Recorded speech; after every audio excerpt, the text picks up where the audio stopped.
నాన్న కొంచెం అంటే ఏంటి అన్న పడితే అదే అదే ఆ పెట్టుకో అన్న పెడతా అదే అన్న ఆ పెడతా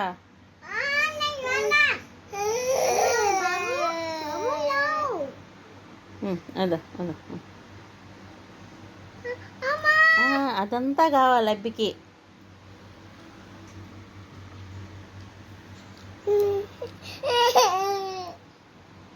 ఒరే అది బెరకాలన్నారా వాడు. దాన్ని ఏం పెడతా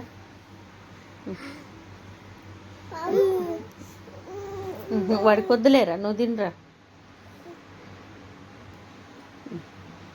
నో అది కావాలంట వాడికి.